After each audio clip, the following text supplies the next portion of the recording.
magaalada Mandheera ayaa waxaa ka dhacday isbuucaani arrin dad badan ay si aad ah u hadal hayaan kadib markii ay is arooseen laba ruux oo waayeelo ah oo 60 jir iyo 80 jir kala ahaa. arooskani oo ka dhacay xaafadda Township waxdeeda Buruburu ee magaalada Mandheera ayaa noqday mid si aad ay u hadal hayaan shacabka reer Mandheera oo iyagu aanan horay u arag aroos noocan oo kala. Cabdullaahi Ibraahim Roobo Cabdullaahi Wayway waa arooska 80 jirka ah ee aroosay haweeneyda 60 jirka ah waxa uuna arooskaasi hab maamuuseedkiisa la mid ahaa aroosyada caadiga ah ee loo dhiga da'yarta Soomaaliyeed walow la oran karo meelaha qaar waa uba ka sitay.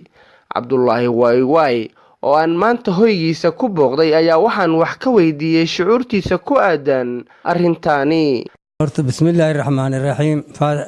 الحمد لله رب العالمين والصلاة والسلام على رسول الله أنا عبد الله إبراهيم روالي دحا عبد الله واي والي دحا هذا المح مركب عرور هاي نساسة دحا مركب الحمد لله لبس سوم يو لبي تبونك رفات مش مانيرة دح جوج الحمد لله إلهي واي دامي المحي إلهي وبا المحي عن اللي ببارئ إلهي المحي قبل ويل واي دوبتين قرو واي دسين الحمد لله راها الدون كواهلي ما وحاتري سيدتن جربان هاي مركا قبل هذا أروس ما قصنا جروا اللي احتنجر واتا اللي احتنجر بعد أروس واشاكو Soomaali da markay dhageysato aad ay ula yaabahayaan maxaa kugu dhaliyay mataqaanaa inaad guursato waqtiga رفاد ميشر ورفاده رفاد دبك ميشر كل رفاده هسان كو غورسدي غبر بارين واهلي وانا سدي الحمد لله الهي خير سيا انيق وان نولادي markii meesh ku guuro noolaashi ii barwaaqoon ba ka dhacay marka waxa leedahay iskaabulanimadii baan ka baxo waa ka bax iskaabulka rafaadka oo waa ka baxay marka waxa leedahay guurka gabadha dhalinyarada ee qofka weyn ka fiican baa soo kartaa labadaba maadaama soo martay labadii markaan soo mar anigu waa yeel waaye tan ay fiican tan ku fiican marka waxyaalaha ku fiican ma noo sheegi kartaa maxay kaga fiicanta gabadha gabartu baaruwa gacan ay qabsani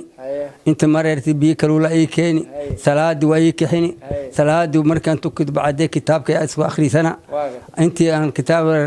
shaahi keeni marka waxa leedahay gabadh intaas ma garanayso ya gabadha yar intaas ma garanayso tan waa allah waxaan warina ma way keeni adduunka wax allah wax ka maqan ma leheb adduunka rafaad waa ka baxay hore waa loo arkay nin da ah oo gabar yar guursado laakiin Soomaaliyeed hadda way ku cusub tahay nin weyn oo da ah oo haddana qof la qeyr ama ku dhow guursaday way ku adag tahay marka Soomaalidaas maxaad u sheegaysaa aniga waxaan u sheegaa intii bacaadigay awal waa soo guursaday gabar waa soo guursaday gugay waa 80 jir tan waa 60 jir wax ilaahay abuur waxay tan ugu reysat gabar ma ku reysanib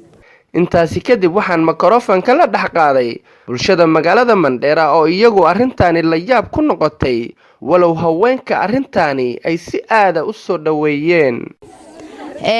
maanta qisada meeshan ka dhacday qiso oo lala yaabo ama la hadda u horeysa ma aha jaceelka bini'aadankana qof walba waa sidoo u maleeyo maamada hadda nin gayaankeeday guursatay oo da'deeda gabdhaha naaga waaweyn baa wiilal yar yar guursado naagaha haday mar ay 70 ama 60 ama 50 gaaraan bay xaq u leeyihiin naag yar oo iska dhaaf 40 ama 50 ama 30 jirta waa waqtiga ay ugu fiican tahay naagta oo in xaq u leedahay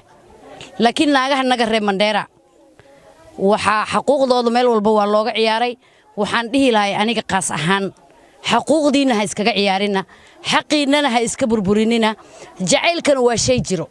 hana noolaado waxaan maanta soo aragnay oo dhacda aad iyo aad cajiib u ahayd hooyo iyo aabbo oo daadooda ay tahay sana 80maadka waxaan farxadaas aan ay qabaan aan la muujina anigana maadaama ay aroos ahaayeen arooskina aan tagnay aan soo aragnay hadeertaana aan jeclahay in aan u hambaliyeeyo wiilka iyo gabadha is aroosay oo daadooda ay jirto 80 sano hadda maadaama aan nahay dhalinyarada ku nool countiga Mandheera waxaa cariiri gelin doonaan u malaynayaa sanadka soo socdo wiilasha 80 jirka ah ama duqowshaha sida loo yaqaan dhacdadan waa dhacdo hadda qarnigaas 2017 aan ku jirno nagu cusuban maadaama ayna jirin sida recordinka ama taariikhda Mandera lagu hayo wiil 80 sano jiro iyo hooyo 80 sano ay jirto ayna isguursanin maadaama ayna dhicin maanta ay dhacday waxaan codsan lahayn madaxdeena sharafta leh inay barnaamijkaas kor u sii qaadaan hooyooyinka iyo aabayaasha oo isliidaya inay hurdada ka soo kacaan alxamdulillaah nacmo hadda ka hor u badneen ayaa maanta dhacday maswiigan dhaxdiisa ah oo duqooshin 60 jir maama 60 jir ah nin 70 jir ah 80 jir ah isguursadeen taasna dhinacan Soomaaliya waqooyi bari aad kama dhacdo dhulkan oo Doonkaantir ay ka dhacdaa naagba de 40 gaarto waa duqow dalalay waa laga tagaya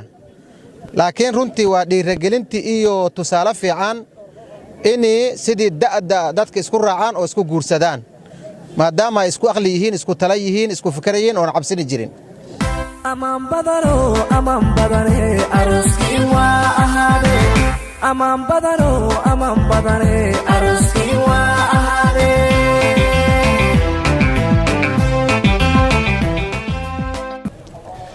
arrintan ayaa ah mid si aad ah looga hadalhayo ismaamulka Mandera gaar ahaan magaalada Mandera ee xarunta ismaamulka